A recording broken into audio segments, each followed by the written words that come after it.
오늘 스타벅스는 밀리언셀링 마인드를 쓰신 한경희 생활과학 나종호 부사장 모시고 소비자의 심리를 읽는 독심술이랄까요? 예, 그것을 배워보는 시간 가져보겠습니다. 어서 오십시오. 예. 벌써 밀리언셀링 마인드라는 책이 밀리언셀러까지 갈지는 모르겠습니다만 굉장히 시장에서 뜨겁습니다. 네, 맞습니다. 최근에 뭐 주요 서점에서 빠른 시간에 베스트셀러가 되어 있습니다. 예. 무엇보다도 이제 소비자 심리를 읽으면 돈이 보인다. 사실 소비자 심리를 예전에도 잘 읽어야 된다 이런 이야기는 많이 있었거든요. 근데 이제 이 책은 구체적인 사례를 통해서 콕콕 집어줘서 그러지 않은가 싶은데 마케팅의 대가시잖아요. 경력을 좀 소개해 주시죠, 우리 시청자분들. 예, 저는 과거에 이제 그 화장품 만드는 태평양이라는 회사에서 한 8년 정도 근무를 했었고요. 또 그 뒤에 이제 제일당, 제가 다닐 때는 이제 제일당이 같은 삼성그룹이었는데요. 지금은 이제 CJ로 바뀌었죠. 그렇죠. 예, 거기서도 한 11년 정도 마케팅 일을 했었습니다. 그러다가 이제 중간에 제가 이 전략 컨설팅 사업을 한 또 6년 정도를 했었습니다. 기업 대상에 컨설팅을 하셨던 겁니까? 그러면서 이제 크고 작은 회사들의 어떤 성공 사례나 실패 사례를 많이 접하게 됐었고요. 그러다가 그 뒤에 이제 보령대학이라는 또 회사에 잠깐 가 있다가 지금은 이제 한경희 스팀 청소기로 많이 알려진 한경희 생활과학에서 지금 부사장을 맡고 있습니다. 그러시군요. 그러니까 이제 마케팅 전문가께서 한경희 생활과학에 들어가셨기 때문에 이제 어떤 또 그 새로운 성과를 내실지 이제 궁금한데. 열심히 하고 있습니다. 그 이 책 이야기를 통해서 이제 그런 게 미루어 짐작할 수 있을 것 같은데요. 밀리언셀링 마인드. 어떤 의미입니까? 책 제목이 참 대단한데요. 그대로 해석을 하면 100만 개를 파는 마인드다 이렇게 볼 수 있는데요. 제가 이제 말씀드리고 싶은 거는 밀리언셀링 마인드는 부자가 되는 마인드다 이렇게 얘기를 하고 싶습니다. 흔히 사람들이 이제 성공을 원하지 않습니까? 근데 이 성공이라는 단어를 사전에서 찾아보면 자기가 목적하는 것을 이루는 게 성공이다 이렇게 정의가 되어 있습니다. 근데 사람들이 이제 목적하는 것을 크게 나눠보면 부자 되는 것, 출세하는 것, 그 다음에 행복해지는 것 이렇게 나눌 수 있는데요. 그 중에서 저는 이 책에서 이 부자 되는 마인드, 부자 되는 어떤 비밀, 부자 되는 전략 이런 부분을 주로 다루고 있습니다. 맞습니다. 기업이든 개인이든 밀리언셀링을 하면 사실은 부자가 되는 거죠. 맞습니다. 특이하게도 이 책 안에서는 그 밀리언셀링과 관련해서 빅마케팅이라는 또 용어도 많이 쓰고 있거든요. 자, 밀리언셀링 마인드 또는 빅마케팅 어떤 의미입니까? 그 마케팅이라는 단어는 많이 들어봤을 텐데요. 빅마케팅이라는 단어는 사실 제가 처음 쓴 건데요. 먼저 이렇게 마케팅의 역사를 보면 70년대에는 이게 가격을 굉장히 중요시했었고 또 이제 80년대에는 품질을 굉장히 중요시했고 그러다가 이제 90년대에 들어와서는 고객 만족 이거를 많이 이제 기업에서 중요시했습니다. 그러다 2000년이 들어오면서 이제 고객 감동을 또 얘기하기 시작했거든요. 근데 저는 이제 앞으로 2010년 이후에는 고객 사랑이다 이렇게 이제 얘기를 하고 있는데요. 이 고객 만족과 고객 감동의 차이는 고객 만족은 어떤 기업의 상품이나 서비스에 대해서 고객이 요구하는 것에 대해서 어떤 사후적으로 대응하는 거 이게 이제 고객 만족이고 고객 감동은 사전적으로 또 소비자가 요구하지 않더라도 그런 것까지도 배려하는 게 이제 고객 감동이다 저는 이렇게 정의를 하고요. 근데 이제 고객 사랑은 정말로 마음에서 우러나는 하나의 연인처럼 내 물건을 사주고 내 서비스를 사주는 고객을 마음처럼 이렇게 따뜻하게 사랑하는 그런 마음이 있어야 결국 우리 회사의 매출이 오르고 이익이 난다. 그래서 고객이라는 게 결국 기업의 어떤 운명을 결정하는 거기 때문에 앞으로는 그런 마인드를 가져야 된다 해서 저는 그거를 빅마케팅이라고 했고요. 특히 기업에서는 어떤 그 대응이라는 측면에서도 어느 개인이나 어느 고객 만족 팀 이런 부서 단위의 고객 만족이 아니라 전체적으로 총체적으로 프로세스적으로 대응을 해야 된다. 이게 저는 빅마케팅이다 이렇게 얘기를 하고 싶습니다. 그러니까 밀리언셀링 마인드 또는 빅마케팅이 필요한 것은 마케팅 부서만이 아니다. 그렇습니다. 전체적으로. 자, 밀리언셀링의 그런 비밀을 이제 한번 말씀을 들어보겠습니다. 밀리언셀링 마인드에서 가장 중요한 첫 출발이 뭡니까? 역시 그 빅마케팅인데요. 그 빅마케팅은 다름 아닌 고객 중심으로 생각하고 실천하는 마인드다 이렇게 말씀드리겠습니다. 문제는 이제 그런 고객 중심이라는 얘기를 사실 많이 들어온 얘기 아닙니까? 그렇습니다. 문제는 이제 그거를 어떻게 실천하고 행동으로 옮기느냐가 이제 중요한 건데요. 사실 마케팅은 따지고 보면 이제 이 기업에서 매출을 많이 내고 수익을 많이 내기 위해서 하는 게 이제 마케팅인데 그런 보다 많은 매출과 수익을 내기 위해서는 정말 그런 고객 중심의 이거를 머릿속으로만 생각하는 게 아니라 실제 몸으로 실천하고 행동으로 옮기는 이런 사람만이 부자가 될 수 있고 기업도 매출을 올릴 수 있다 저는 그렇게 생각합니다. 그 고객 중심의 핵심이 이제 고객의 예, 예. 심리를 아는 거고 마음을 아는 건데 예. 이제 우리가 이제 그걸 이제 묶어서 니즈라고 이제 이야기하지 않습니까? 예, 예. 근데 고객 중심으로 하자 또 고객의 니드를 읽자 이런 이야기는 많이 하는데 예, 예. 대체 어떻게 해서 고객의 니드를 찾아낼 거냐 심지어는 이제 잠재적인 니드까지도 예. 찾아내자 이런 예, 이야기를 예. 하지 않습니까? 예, 예, 예. 나종호 부사장님의 어떤 비법이 있으신가요? 예, 예. 그거를 말씀드리기 전에 먼저 이제 마케팅에서 마켓이라는 단어가 예. 어떤 시장을 의미하는데요. 사실 그 말이 다른 말로 바꾸면 마켓은 사람을 의미하기도 하거든요. 예. 우리가 흔히 20대 시장을 겨냥한다. 이 얘기는 20대 수요를 가진 사람을 겨냥한다 이런 얘기거든요. 그렇네요. 그래서 이 사람은 다른 말로 바꾸면 고객이 되는 겁니다. 커스터머. 네. 근데 또 이제 사람들이 고객과 컨슈머, 소비자를 많이 이제 혼동을 하는데 소비자는 우리 물건을 쓰는 사람이고 고객은 우리 물건을 구입도 하고 또 쓰기도 하는 사람이거든요. 예. 고객은 소비자보다 더 포괄적인 의미를 가지고 있고 그렇네요. 또 고객은 내 물건을 쓰기도 하고 또 구입도 하는 사람이니까 어찌 보면 나를 제외한 모든 사람이 내 고객이다 이렇게 생각할 수 그렇네요. 있습니다. 예. 그래서 상대방이 내 고객이다. 그래서 어떤 니즈를 찾으려면 내 중심이 아니라 상대 입장에서 예. 생각하는 이게 첫 출발이다 저는 그렇게 생각합니다. 예. 그래서 기업도 마찬가지로 기업의 입장에서 모든 걸 의사결정하고 하지 말고 내 물건을 사주고 내 서비스를 사주는 상대방 고객 입장에서 생각해라. 또 그거는 기업만이 필요한 게 아니라 어떤 개인적으로도 어떤 인간 사회생활을 하거나 가정에서도 다 마찬가지라고 봅니다.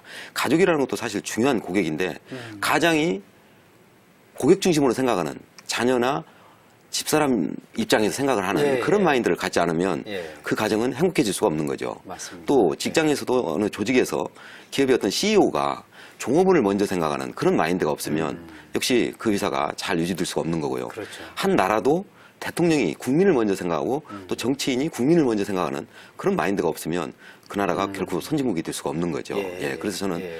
이 빅마케팅은 모든 사람이 내 중심이 아니라 상대 입장에서 생각하는 마인드가 바로 빅마케팅이다. 저는 그렇게 정의를 하고 있습니다. 상대 마음속으로 들어가면 상대의 마음이 사실 보이는데 예, 예. 우리가 고객 니드에 대해서 너무 딱딱하고 어떻게 보면 좀 환상을 갖고 생각을 하지 예, 않았는가. 그렇습니다. 그런 생각이 드네요. 고객 중심 마인드를 가지면 예.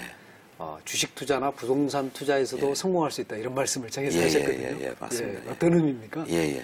그거는 이제 사실 사람들이 지금 많이 중요시하는 게 요즘에 이제 웰빙 얘기를 많이 하지 않습니까? 근데 웰빙이라는 단어를 좀 구체화시켜 보면 건강해지는 것, 환경, 또 안전, 또 편리한 것, 또 즐거운 것 이런 것들이 기본적인 인간의 욕구라고 생각합니다. 어떤 기업이 경쟁력을 갖고 매출을 많이 내려면 이런 소비자가 원하는 건강이나 환경이나 안전이나 편리한 것 또는 어떤 즐거운 이런 것과 관련된 사업을 해야 역시 매출이나 수익을 많이 낼 수 있는 거죠.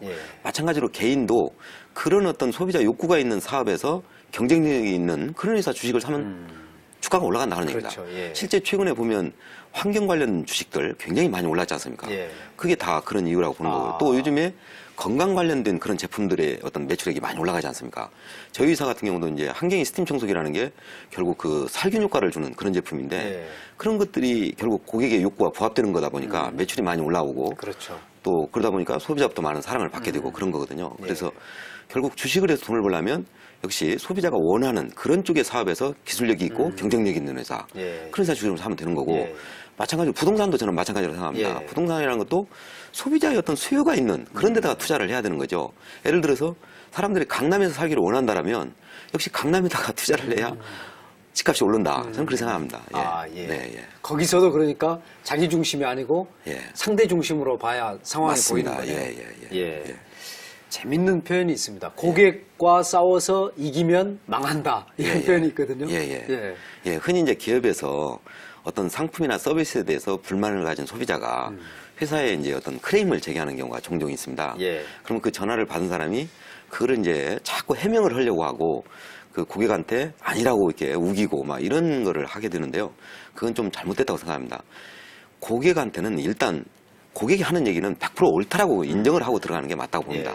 그러고서 어떤 나중에 어떤 오해되는 부분이 있다라면 뒤에서 또 그런 부분을 뭐 이해를 시킬 필요는 있겠습니다만은 처음부터 이렇게 고객을 이기려고 하게 되면 그 고객은 그 불만이 가시지가 않았기 때문에 그렇죠. 마음속에 앙금이 계속 예, 있죠. 그렇습니다. 마음에 남아있기 때문에 밖에 나가서 계속 딴 사람한테까지 이야기하죠. 저희 회사 참 제품 못 쓰겠다 그렇습니다. 이러고 다닌단 말입니다. 그러면 그게 하나의 구전인데 회사에 큰 마이너스가 되는 거죠. 그래서 고객은 무조건 옳다 이렇게 생각하는 게 맞다고 봅니다. 일단은 고객의 말을 받아들여라. 맞습니다. 그렇게 되겠네요. 그렇습니다. 이 밀리언 셀링 마인드에 보면 밀리언 셀링은 사실 이제 100만 개가 팔리면 히트 상품이죠. 그렇습니다. 예를 들어 이제 한경이 스팀 청소기 사실 우리가 생각지도 못했던 제품이 나와서 우리 생활을 바꿨는데 그런 어떤 히트 상품도 밀리언 셀링 마인드를 가지면 만들어낼 수 있는 겁니까? 당연합니다. 예를 들면요, 고객 입장에서 어떤 좋은 히트 상품의 아이디어를 내는 방법이 있는데요. 우리가 과거에 이제 블루오션이라는 얘기도 많이 했지만, 블루오션이라는 게 이게 하늘에 쑥 떨어지는 게 아니거든요. 우리가 평소 이렇게 생활을 하면서 많은 상품들이나 서비스를 이렇게 소비를 하지 않습니까? 그런 소비하는 가운데에서 이미 나와 있는 상품에 있어서 소비자가 뭔가 이렇게 불편하고 어떤 불만을 갖는 그런 것들을 발견하면 된다는 얘기입니다. 내가 어떤 제품을 쓰다가 불편함이 있으면 그거를 개선해주면 그리고 그 히트 상품이 될 수 있는 거죠. 예를 든다면 저희 스팀 청소기 같은 경우도 마찬가지고 저희 회사에 나오는 다리미 같은 경우도 마찬가지인데요. 이 여자분들이 이렇게 이제 집에서 이렇게 청소를 할 때 엎드려서 이렇게 청소를 하다 보니까 허리도 아프고 무릎에 관절도 생기고 그렇지 않습니까? 그러니까 저희 스팀 청소기는 스탠딩으로 되어 있어서 서서 그냥 이렇게 밀기만 하면 되는 그런 거고요. 또 다리미 같은 경우도 이렇게 이제 쪼그려 앉아서 하다 보면 허리도 아프고 무릎도 아프고 한데 이건 서서 스탠딩으로 되어 있기 때문에 그냥 와이사스 같은 거 걸어놓고 쭉쭉 밀기만 하면 주름이 쫙 펴지는 고객의 어떤 불편함을 해소시킨 거죠. 그래서 실제 히트 상품으로 나온 제품들을 되게 이렇게 분석을 해보면 지금 제가 말씀드린 대로 어떤 기존에 나와 있는 상품이 갖고 있는 어떤 불편함 이런 것들을 찾으면 그게 하나의 신상품 아이디어가 되는 겁니다.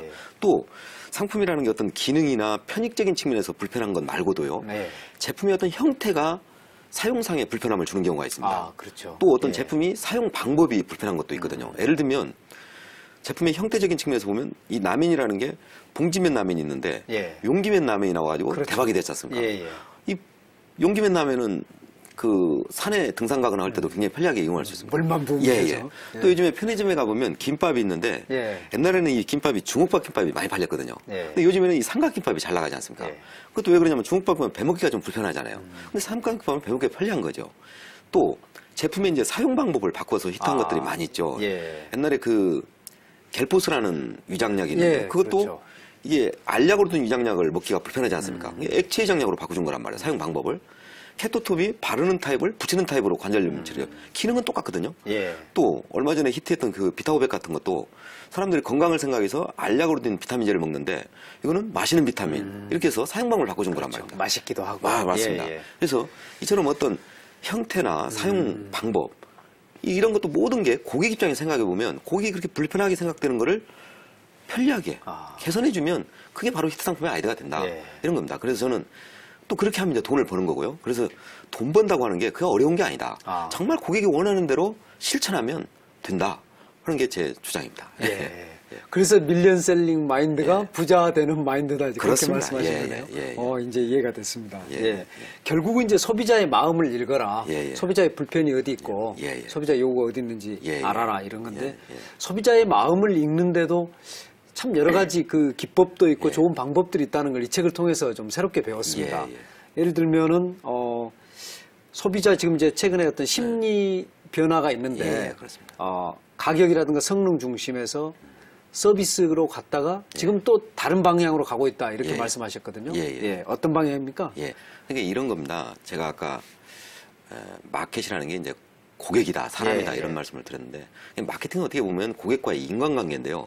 인간관계에서 중요한 거는 상대방의 어떤 심리를 이해하는 게 굉장히 중요한 거죠. 근데 이제 이런 심리라는 게 이제 영원토록 변하지 않는 심리가 있고 또 이렇게 시대의 흐름에 따라서 변하는 심리가 있습니다. 예를 들면 변하지 않는 심리 같은 경우는 누구나 사람들은 남보다 우월해지고 싶은 심리가 있거든요.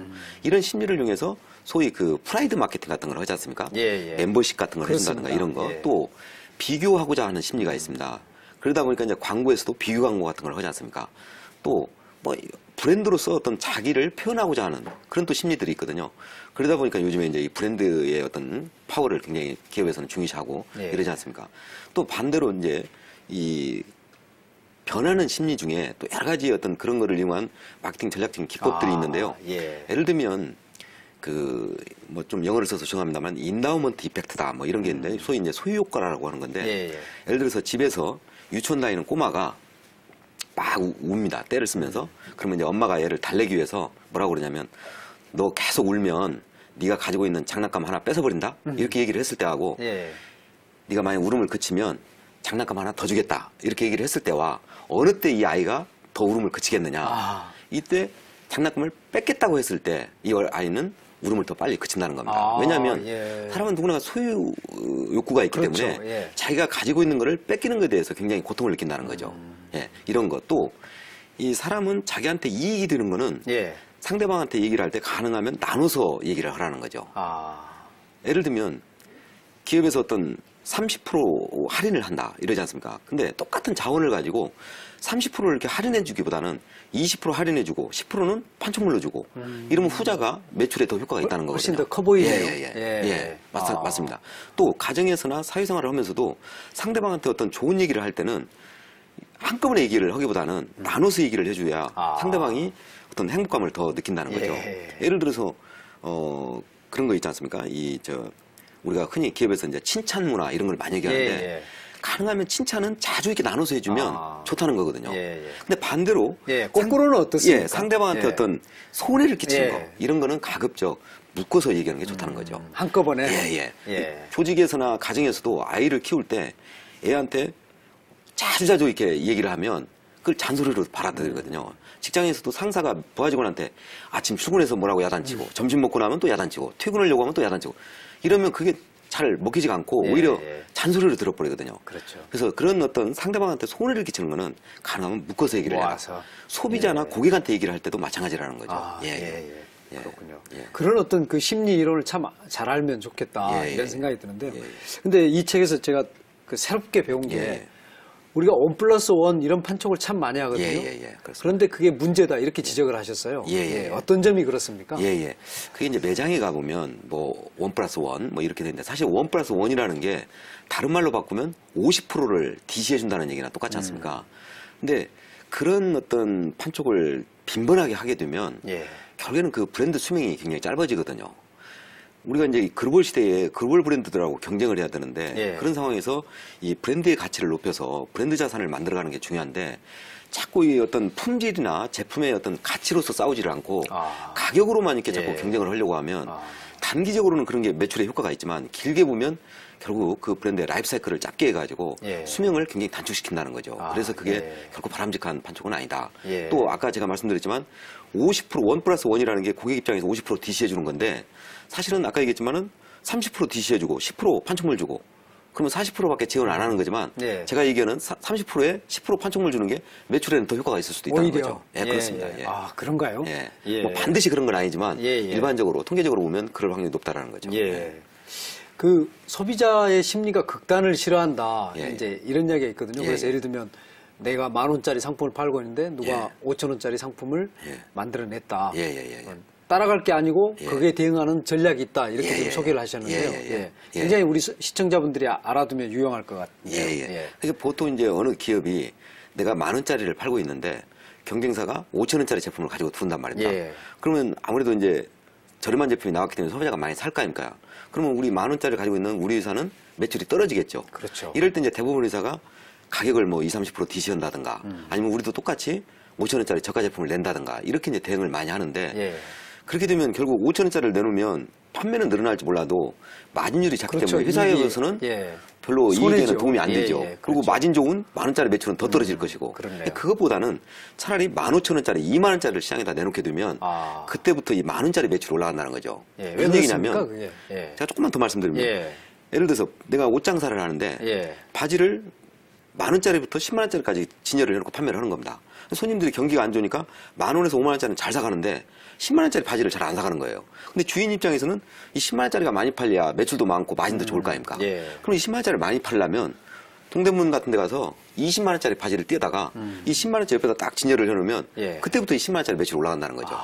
이게 이제 전문용어로 컴프로마이스 이펙트다 이러는데요. 타협 효과 이런 얘기인데 사람은 극과 극을 싫어하고 구매를 할 때도 중간을 선호하는 경향이 있다는 거죠. 물론 이제 요즘에 불경기다 보니까 부익부, 빈익빈 이런 현상이 있는데 분명히 그런 현상이 있기는 합니다만은 전체적으로 통계를 내보면 역시 중가대 매출이 많이 올라간다 이런 얘기입니다. 또 이제 사람들은 처음보다 나중에를 더 강하게 기억한다는 말이 있습니다. 그래서 이제 뷔페 식당 같은 데 가보면 처음에 이렇게 음식이 조금 가벼운 것부터 해서 더 갈수록 고급 요리가 많이 나오지 않습니까? 그게 이제 고객을 더 만족시킨다는 거죠. 나중에 나온 그거를 더 강하게 기억하기 때문에. 그래서 이런 것들을 매출이나 수익을 내기 위해서 전략적으로 활용을 할 수 있고요. 또 가정이나 사회생활하면서 우리가 살아가는 데 있어서 하나의 지혜가 될 수 있는 거죠. 그러면 이제 그런 소비자의 심리를 읽어야 되는데 그런 소비자의 심리가 나타나는 게 흔히들 라이프 스타일이다 이렇게 이야기를 하거든요. 그래서 이전에는 전혀 관심 가지지 않았던 것이 이렇게 빠르게 달라지는데 최근에 어떤 소비자 라이프 스타일을 좀 유심히 보셨을 것 같은 게 어떠십니까? 보시기에. 조금 전에도 제가 잠깐 말씀드렸지만은 지금의 어떤 소비자의 큰 라이프 스타일의 어떤 트렌드가 되는 키워드를 얘기를 한다면 건강, 환경, 안전, 편리, 즐거움. 저는 이렇게 얘기를 합니다. 그래서 이 건강, 환경, 안전, 편리, 즐거움이라고 하는 거는 뭐 동서고금을 막론하고 인류에게 있어서 영원 불멸의 욕구다 이렇게도 얘기를 합니다. 그래서 그런 게 이제 모양만 달리해서 그러니까 나타난다 이런 말씀이네요. 그렇습니다. 그래서 거기에 이제 뭐 IT 기술이나 이런 것들이 이제 접목되면서 더 진화된 그런 어떤 제품들이 자꾸 나오고 있고 또 소비자들은 또 그런 제품들을 자꾸 선호하게 되는 거죠. 또 요즘의 소비자들은 굉장히 인터넷이나 어떤 이런 정보기술로 무장이 되어 있기 때문이고 또 어떤 이 교육 수준이나 이런 게 굉장히 높기 때문에 그런 제품들을 굉장히 선호하는 그런 경향이 있죠. 그래서 기업에서도 어떤 많은 매출과 수익을 내려면 그런 소비자의 어떤 라이프스타일 트렌드에 맞는 그런 사업을 해야 된다. 이렇게 말씀드릴 수 있겠고 또 개인적으로 어떤 자영업을 할 때도 마찬가지라는 거죠. 예를 들어서 직장인들이 회사 그만두고 나가서 장사를 하면 가장 많이 하는 게 이게 삼겹살 같은 거를 많이 하지 않습니까? 근데 삼겹살집을 남들하고 똑같이 삼겹살 차려가지고 장사가 될 리가 없죠. 그냥 같은 삼겹살집을 하더라도 예를 들어서 간판에다가 건강에 좋은 뭐 인삼 삼겹살집, 건강에 좋은 녹차 삼겹살집 뭐 이런 식으로 표기를 하고 실제 그 삼겹살에 뭐 인삼이나 녹차 가루를 같이 좀 섞어서 내놓는다든가 그럼 소비자는 다르게 느껴진다는 거죠. 그래서 이런 것들이 어떤 소비자의 어떤 라이프스타일 트렌드에 맞는 어떤 비즈니스의 방법이다. 저는 이런 말씀드리고 싶습니다. 환경이생활과학에서는 어떤 최근에 어떤 소비자의 라이프 스타일 변화에 맞춰서 뭐 새 제품을 만든다거나 어떤 변화를 준다거나 이런 게 실제로 어떻게 활동이 이루어지고 있습니까? 저는 이제 저희 회사 같은 경우는 기본 철학이 뭐냐면 주부들이 주요 유저들이거든요. 그래서 주부들의 생활상의 어떤 불편함을 해소해주는 그런 제품을 내서 고객 가치를 높이는 이게 이제 저희 회사의 하나의 중요한 철학인데요.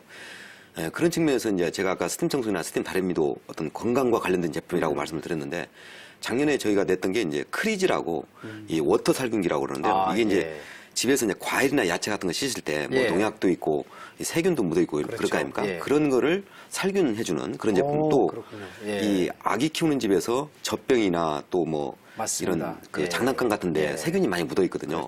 그런 거를 이게 살균해주는 그런 제품입니다. 그래서 이게 이제 특수 기술로 되어 있어가지고 이걸 저희 제품의 어떤 노즐을 딱 담그면 3분만 있으면 이렇게 살균수로 바뀌어서 살균을 싹 그대 해주는 제품인데 이것도 건강과 관련된 제품이고요. 작년에 이제 그 뭡니까 인플루엔자인가요? 그때 굉장히 뭐 심했지 않습니까? 그런 어떤 신종플루 이것 때문에 이제 효과도 보기도 했습니다만은 한 6개월 만에 저희가 100억 가까운 매출을 했습니다. 그래서 저희는 앞으로도 지금도 이제 저희가 몇 가지 금년도에도 내는 신제품을 준비를 하고 있는데요. 예를 들면 뭐 청소기 같은 경우도 이런 뭐 아토피를 예방해주는 제품이랄지 이런 제품 좀 뭔가 건강과 관련된 그런 쪽 제품들을 주로 저희가 지금 준비를 하고 있습니다. 그렇네요. 아까 말씀하셨던 그런 이제 건강, 환경, 뭐 편리, 즐거움 뭐 이런 것들이 다 어우러진 제품이라고 볼 수도 있네요. 이 제품의 어떤 이제 안전성 이런 게 또 굉장히 중요하지 않습니까? 그래서 그런 안전한 것도 같은 청소기나 같은 다름이라도 보다 좀 거기에 이제 IT 기술 같은 걸 조금만 접목하면 사용성에서 어떤 편리함을 줄 수 있거든요. 또 그런 제품을 소비자가 찾기 때문에 그런 쪽으로 많은 연구를 하고 있습니다. 그렇군요. 이렇게 이제 그 소비자의 취향도 변화하고 또 이제 기업의 대응, 거기에 맞는 기업의 대응도 빨라야 되는데, 우리가 흔히는 새로운 사업에 들어가려면 굉장히 신중해야 된다, 돌다리 두드려봐야 된다 이런 이야기도 하거든요. 나정옥 부사장님은 어떻게 보십니까? 사실 지금 경제가 어렵다고 하지 않습니까? 그 경제가 어려운 이유가 미국의 주택모기지론, 이 금융위기 때문에 왔다고 그러는데요. 예. 저는 좀 생각을 달리하는 게, 물론 그게 원인이 됐겠지만 그것 때문에, 그런 일시적인 생긴 금융위기 때문에 100년, 150년 된 GM이나 포드나 코닥이나 이런 회사들이 이렇게 흔들리고 무너지고, 저는 그게 전부의 원인의 전부는 아니라고 봅니다. 아, 예. 그 중에는 또 다른 원인이 있는데, 그거는 우리가 지금 21세기를 살고 있는데 어떤 20세기적인 어떤 경영의 패러다임, 이거를 바꾸지 못하기 때문이다. 예. 저는 그렇게 생각합니다. 지금의 어떤 환경이 굉장히 스피드하게 변하고, 또 지금의 환경이 어떤 국가 간에 또 산업 간에 어떤 경계 영역이 없는 그런 시대에 우리가 살고 있음에도 불구하고, 과거에 막 이게 방만하게 경영하고 이런 것들을 아직도 버리지 못하고 과거 습관대로 열심히 일하는, 이런 거는 별로 의미가 없다, 이런 얘기입니다. 예, 예. 지금은 디지털 시대고 정보화 시대인데, 지금 보면은 GM이나 포드 같은 회사가 이렇게 흔들리는 반면에 애플이랄지 닌텐도랄지 이런 회사는 굉장히 잘 나가지 않습니까? 그렇죠. 이게 예. 지금 시대가 어떻게 보면 기회와 위협이 이렇게 공존하는 그런 시대라고 볼 수 있는데요. 이런 시대에는 정말 발빠른 대응, 특히 소비자의 어떤 그런 욕구 변화에 발빠르게 대응하는 게 중요하다, 저는 그렇게 생각합니다. 그래서 20세기에 흔히 돌다리도 두드려가라, 신중하게 의사결정해라, 이런 얘기가 아주 중요한 경영의 덕목이었는데, 예. 지금은 신중하게 의사결정하면 신중하게 망한다는 겁니다.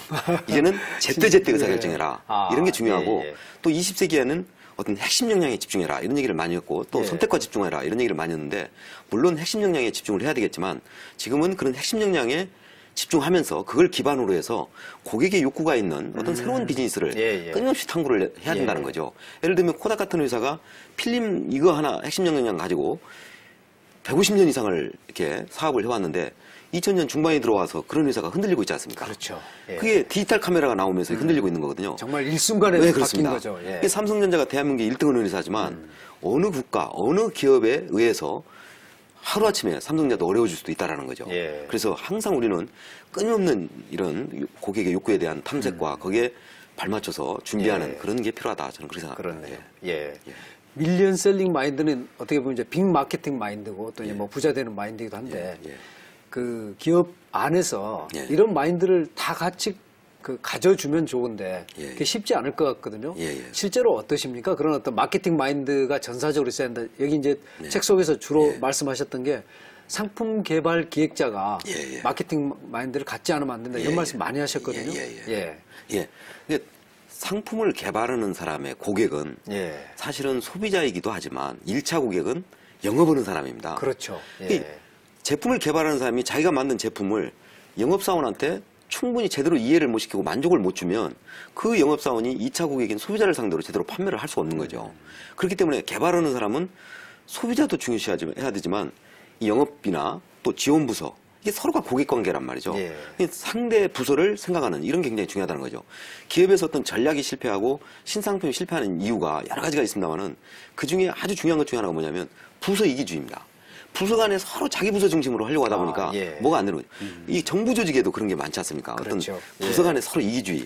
이거는 결국 마케팅 마인드가 없다, 저는 그렇게 얘기를 하고 싶은데 그런 어떤 상대 입장에서 생각하는 그런 마인드는 모든 조직에 다 필요하다고 봅니다. 이 책 속에 이제 큰 챕터 중에 하나가 고객을 열렬한 팬으로 만들어라. 이런 말씀을 하셨거든요. 이제 결국은 그 수많은 고객들의 마음을 읽고 제품을 내놨다가 그 사람들이 이제 우리 쪽에 팬이 되는 것만이 이제 사실은 매출로 나타나는데 그렇게 팬으로 만드는 특별한 방법이 있을까요? 그 옛날하고 달리 지금의 어떤 고객은 굉장히 참여의식이 강합니다. 그래서 이제는 컨슈머가 아니라 프로슈머다, 이런 얘기를 많이 하지 않습니까? 고객을 참여시키는 마케팅. 그렇죠. 고객과 공감하고 참여시키고 이런 것들이 굉장히 중요한 그런 시대에 있습니다. 특히 고객은 어떤 그런 인터넷 기술이나 또는 어떤 정보 기술 이런 걸로 이렇게 무장되어 있는 기술 소비자들이고, 또 요즘의 소비자들은 단순히 기업이 주는 어떤 제품에 대한 또 서비스에 대한 정보를 읽기만 하는 게 아니라 자기들 스스로가 정보를 만들어서 카페나 블로그 이런 데 막 퍼뜨리고 이러지 않습니까? 그래서 지금은 어떤 그런 고객을 기업 경영에 자꾸 참여시키는 이런 게 중요하다. 저희 회사에서도 저희가 이제 매주 신제품 개발위, 격주 단위로 신제품 한 주는 신제품 개발위, 한 주는 품질 개선위를 합니다. 그럴 때 이제 주 모니터라고 해서 저희들 제품을 주로 쓰는 고객들을 참여를 시킵니다. 그래서 거기서 같이 상품에 대한 품평도 듣고 고객 의견을 듣거든요. 이런 게 바로 프로슈머를 이용해서 어떤 참여시키는 거죠. 또 어떤 디자인을 결정하거나 이럴 때도 주부들, 소비자를 모시고 그 품평을 받아보고 이런 거거든요. 이런 것들이 결국 고객이 자기가 참여를 했기 때문에 고객도 책임감을 느끼고 이런 인터넷 들어가서 저희 제품을 또 홍보를 해주고 그러거든요. 그래서 이제는 연예인만 팬이 필요한 게 아니라 인터넷 같은 데서 100명, 1000명, 10,000명의 고객이 우리 환경이 최고다, 최고다 이렇게 외치는 사람들이 있어야 된다는 거죠. 그렇죠. 그래야 기업의 수명이 안정적으로 그렇네요. 성장할 수 있다. 이렇게 볼 수 있습니다. 그래서 지금은 온라인 마케팅이 그래서 또 특히 중요하다는 거죠. 카페나 블로그에서의 어떤 상품평이랄지 뭐 UCC에서의 어떤 동영상 또 체험 이벤트 같은 거 이런 다양한 어떤 인터넷상에서의 이런 비즈니스 활동이 굉장히 중요하다고 볼 수 있겠습니다. 그렇네요. 팬이 있으면은 또 엔티팬이 있지 않습니까? 맞습니다. 그런 것처럼 이 책 속에서 참 재밌는 표현이 가장 의리 없는 게 또 소비자다. 충성 소비자가 있는가 하면은 이제 이런 말씀을 하셨거든요. 그래서 소비자와의 관계를 어떻게 만들어 가야 되는가 그런 게 참 고민일 것 같거든요. 소비자와의 관계에서 중요한 거, 소비자가 중요하게 여기는 거 그런 게 어떤 걸까요? 가장 중요한 건 역시 신뢰라고 봅니다. 저희가 작년에도 뭐 여러 가지 그 식품회사들 뭐 사건들이 많이 있었지 않습니까? 또 옛날 그 쇠고기 파동 뭐 이런 문제도 있었습니다만은 그 고객의 어떤 그런 신뢰를 심어주는 게 저는 가장 무엇보다도 중요하다고 보여요. 그거는 우리가 개인 간의 어떤 인간관계에서도 마찬가지지만 기업과 우리 제품을 구매하는 고객과의 관계에서도 그 회사의 어떤 신뢰성 이거를 심어줘야만 소비자는 믿고서 사게 되기 때문에 그게 저는 가장 중요하다고 봅니다. 신뢰. 그 브랜드를 잘 만든 오늘 이제 마침 이제 한경희 생활과학의 부사장님 나오셔서 이제 자꾸 말씀드리게 되지만 사실은 한경희 스팀 청소기 이런 브랜드는 우리 소비자의 뇌리에 이제 꽉 박혀 있거든요. 어떤 개인이라는 이름의 상품이 사실 이제 드문데 우리 사회에서 굉장히 이제 특이하게 돼 있습니다. 이렇게 한 브랜드가 있으면 불황이 와도 그 브랜드가 되게 꿋꿋하게 견뎌내지 않습니까? 이런 그 브랜드 자산을 잘 관리하는 것도 굉장히 중요할 것 같은데. 그렇습니다. 항상 소비자는 경기가 어려울수록 가장 그 신뢰감이 가는 1등 브랜드만을 기억한다 이런 말이 있습니다. 그래서 저희가 이제 한경희 스팀 청소기 이렇게 어떻게 보면 창업주의 이름을 갖다가 브랜드로 쓴 건데요. 사실은 그거는 굉장히 고객한테 신뢰감을 주기 위한 어떤 그런 전략적인 측면이 있거든요. 그렇군요. 어떤 그 기업주의 이름이 들어가 있으면 그렇습니다. 그거를 보장한다는 의미를 갖고 있기 때문에 보증하는 그런 의미를 가지고 있기 때문에 굉장히 신뢰감을 주는데 효과적이라고 봅니다. 그래서 저희가 이제 그런 브랜드들도 그렇게 가져가고 있고 어떤 향후의 어떤 마케팅에서도 그런 거를 좀 추가할 그런. 이렇게 이제 그 한 시장이 형성이 돼 있을 때 지금 이제 사실은 1등 브랜드 위에 나머지는 전부 다 추격자들이거든요. 이런 추격자가 1등 브랜드들과 또 겨루는 어떤 그런 어떤 마케팅의 방법, 밀리언 셀링 마인드는 어떤 게 있을까요? 가장 중요한 거는 역시 선발 제품과 뭔가 차별성이 있는 게 가장 중요한 거고요. 두 번째는 뭔가 이게 선발이 얘기하지 않은 어떤 새로운 메시지를 전달하는 게 굉장히 중요합니다. 그 예를 들면 일본에서 그 기린 맥주가 있었고 아사히 맥주라는 게 있었는데 기린 맥주가 마켓세가 60%가 넘어가는 그런 상태에서 이 작은 중소업체인 아사히가 이제 처음에 들어가면서 이 드라이라는 얘기를 했습니다. 드라이 맥주. 그는 이제 기린이 하지 않은 얘기였거든요. 그렇군요. 그럼 드라이 맥주라는 거를 아사히가 처음으로 이렇게 내놓은 건가요? 그러면서 이제 굉장히 성공을 한 거거든요. 저희 나라에서도 비슷한 사례가 있는데 과거에 이렇게 맥주 하면 오비 맥주였지 않습니까? 근데 이제 이 하이트가 들어가면서 150m 안반수 이런 얘기를 했거든요. 선발이 하지 않은 새로운 얘기를 한 거죠. 진로가 있는데 저희 그 처음처럼이라는 소주가 들어가면서 알칼리 환원수 뭐 이런 얘기를 했어요. 근데 알칼리 환원수라는 얘기는 진로가 하지 않은 얘기거든요. 항상 후발이 어떤 시장을 들어갈 때는 이처럼 선발이 하지 않은 새로운 얘기를 해야 되고 두 번째 이제 중요한 거는 뭔가 그 우리가 이제 창조라는 얘기를 많이 하는데요. 창조라고 하는 거는 새로운 거를 만든다는 얘기 아닙니까? 시장에 없는 이런 거를 이제 만드는 건데 이 후발은 항상 선발이 갖지 않는 또는 시장에 없는 이런 새로운 거를 가지고 진입을 해야 성공 가능성이 높다 이렇게 말씀드릴 수 있겠습니다. 새로운 스토리를 퍼뜨려라. 그렇습니다. 새로운 스토리를 가지고 전장에 나가라. 그렇군요. 이 책의 이제 맨 뒷부분에 보면 그 전략적 제휴를 또 어떻게 할 것인지에 대해서 나종호 부사장님의 그런 이제 경험들이 나와 있거든요. 그거 좀 소개를 해주시면 앞으로 기업하시는 분들한테 굉장히 큰 도움이 될 것 같습니다. 기업 특히 이제 중소기업이 경쟁력을 높이려면 세 가지를 잘해야 된다고 합니다. 첫째는 정보화, 두 번째는 전략적 제휴, 세 번째는 아웃소싱 이건데요. 지금은 어느 한 기업이 모든 것을 다 하려고 할 필요 없다는 거죠. 자기가 잘하는 쪽에 집중을 하고 좀 부족한 거는 아웃소싱이나 전략적 제휴를 하면 된다 아닙니까? 근데 이런 제휴라고 하는 거는 기업과 기업 간에만 필요한 게 아니고 어떤 기업에서 어떤 부서 간에 또는 어떤 개인 간에도 얼마든지 할 수 있는 거죠. 그렇죠. 특히 이제 이런 제휴를 잘하려면 손과 발로 하라 이런 말을 저는 항상 주장을 하는데요. 예를 들어서 제가 이제 제일당에 근무할 때 있습니다. 그 93년도에 식물나라는 이제 화장품을 런칭을 하면서 그 유한 캠벨이라는 회사를 찾아가 가지고 그 이런 제휴를 했어요. 이 화장품을 여자분들이 이제 다 쓰고 나면 닦아내야 되잖아요. 그때 이제 티슈를 쓰거든요. 그래서 우리가 이제 식물나라 화장품을 내니까 그 유한 캠벨의 크리넥스 티슈라는 게 있습니다. 그래서 제휴를 좀 하자. 그래서 포장지에다가 크리넥스 티슈 포장지에다가 식물나라 로고를 표기하고 우리 식물나라 지함에다가는 또 크리넥스 로고를 표기를 해주고요. 그리고 위에다가 메시지에는 식물나라로 화장하고 크리넥스 티슈로 지우세요. 이런 문안을 넣는 거죠. 아, 재밌네. 그럼 거기에 무슨 뭐 비용이 크게 들어가는 게 없거든요.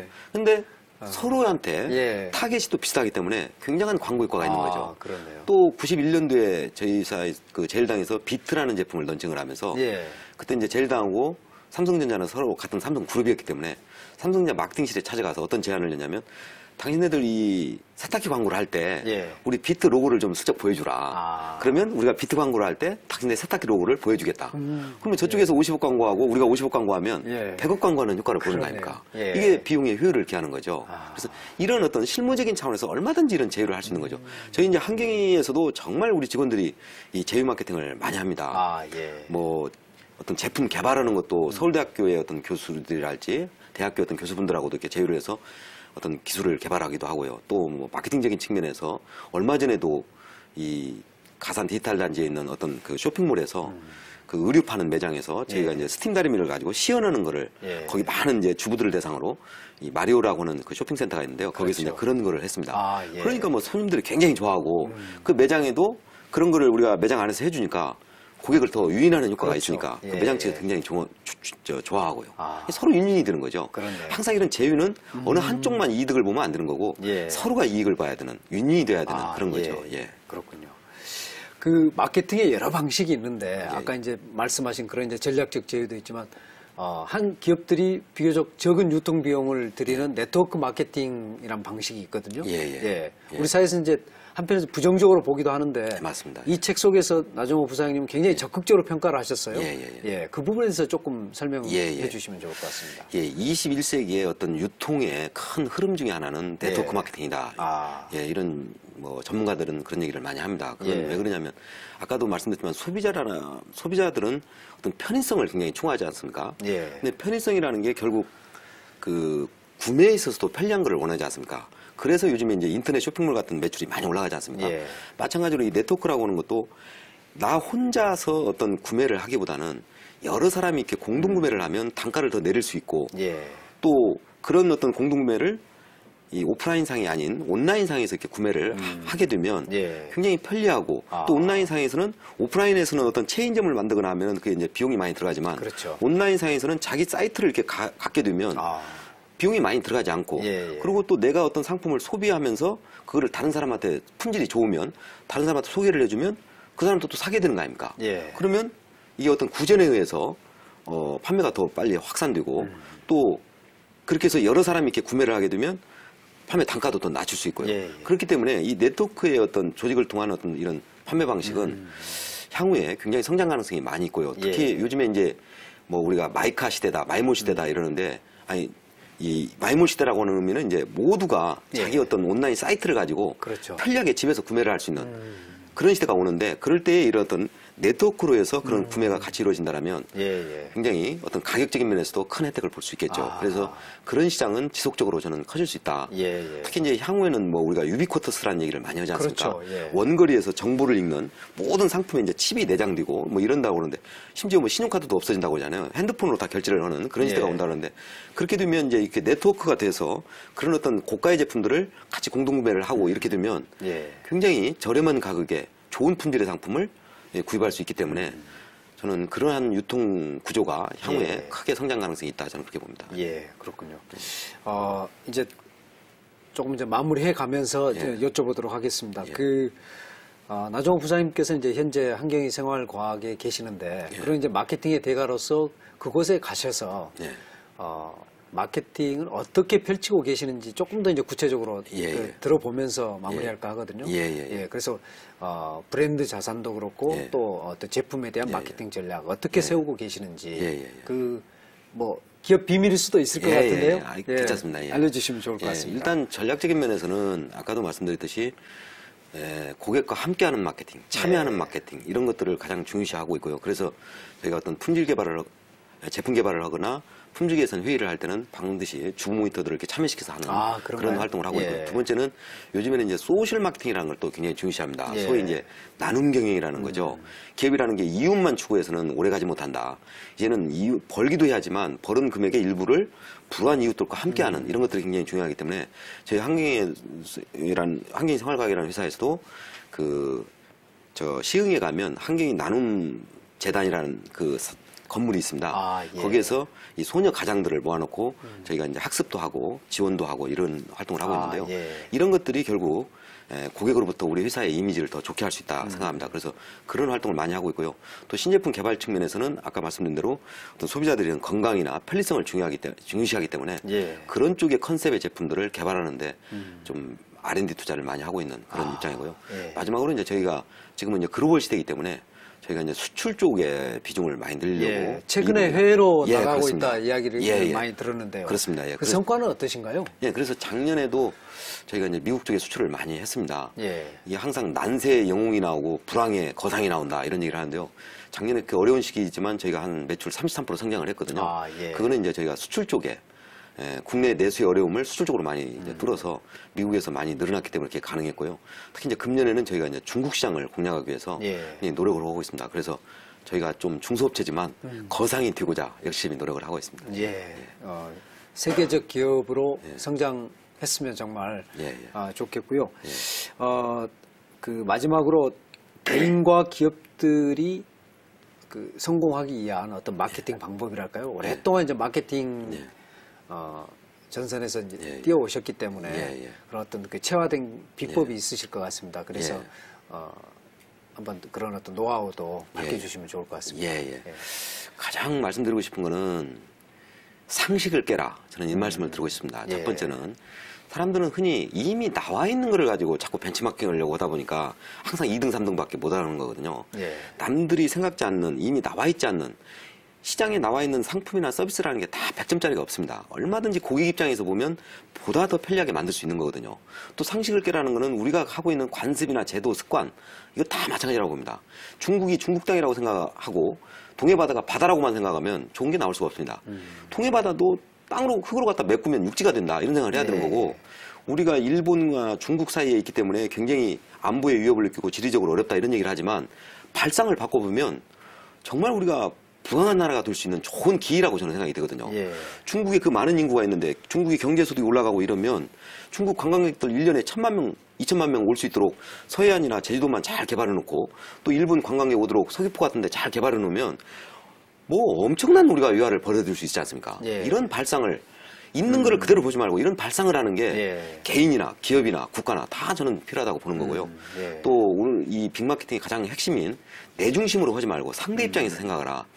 특히 빅마케팅 상대라고 하는 거는 고객이라고 하는 거는 기업에만 필요한 게 아니라 나를 제외한 모든 사람이 내 고객이기 때문에 어떤 사업을 하는 사람이든 기업이든 또 공무원이든 또 정치인이든 정치인은 국민 입장에서 공무원은 국민들 입장에서 기업은 소비자 입장에서 또 개인은 나의 가까운 가장도 내 가족 입장에서 항상 이렇게 상대 입장에서 생각하고 상대를 배려하는 그런 마인드를 갖는다면 정말 우리나라 좋은 나라가 저는 될 거라고 생각합니다. 그래서 저는 27년째 제가 이런 마케팅 활동을 하면서 이 빅마케팅의 마인드를 갖자 하는 거를 하나의 캠페인으로 저는 벌리고 싶은 그런 욕심을 가지고 있습니다.